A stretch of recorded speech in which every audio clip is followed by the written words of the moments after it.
అందరికి నమస్కారం. ఎక్కడ స్త్రీలను పూజిస్తారో అక్కడ దేవతలు సంచరిస్తూ ఉంటారు. ఎక్కడ స్త్రీలను పూజించరో గౌరవించరో అక్కడ జరిగే సత్కర్మలకు విలువ ఉండదు అంటోంది మన సంస్కృతి. అలాంటిది మన దేశంలో, ముఖ్యంగా మన రాష్ట్రంలో మహిళలకు రక్షణ లేదు సరే, కనీసం గౌరవం కూడా దక్కట్లేదు. ఈ రోజున నలుగురికి మంచి చెప్పాల్సిన పరిస్థితుల్లో ఉండి కూడా ప్రజాప్రతినిధులు మహిళలకి కనీస గౌరవం ఇవ్వకుండా మాట్లాడుతున్నారు. ఆవు చేలో మేస్తే దూడ గట్టున మేస్తుందా అన్న చందాన నాయకుడు ఎలా మహిళల్ని అగౌరవపరుస్తూ మాట్లాడుతున్నారో ఆ నాయకుడి మనుషులు కూడా అలాగే ప్రవర్తిస్తున్నారు, అలాగే మాట్లాడుతున్నారు. కారు షెడ్డులో ఉండాలి, ఆడది వంటింట్లో ఉండాలి అంటారు ఒకళ్ళు. మీకు జీతాలు ఎందుకు, రూమ్లు కట్టిస్తాను, రాత్రంతా సంపాదించుకోండి అంటూ డ్వాక్రా మహిళలను ఉద్దేశించి మాట్లాడతారు ఇంకొకళ్ళు.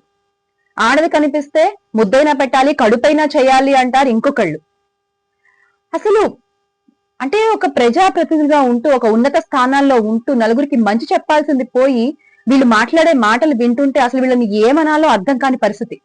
నిన్నటికి నిన్న చినరాజప్ప గారు ఏమన్నారు? ఎమ్మెల్యే అభివృద్ధి పనులు చేయకుండా కౌన్సిలర్లు వెధవ ముండల్లా ఇంట్లో కూర్చుంటున్నారు అన్నారు.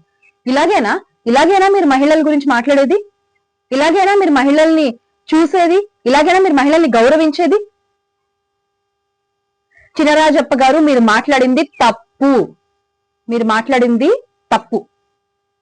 మీరు మాట్లాడిన ఈ మాటల్ని వెనక్కి తీసుకుని బహిరంగంగా మహిళలందరికీ క్షమాపణలు చెప్పాలని మేము డిమాండ్ చేస్తున్నాం.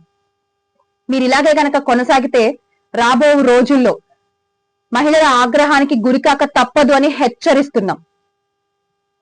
దయచేసి గమనించగలరు.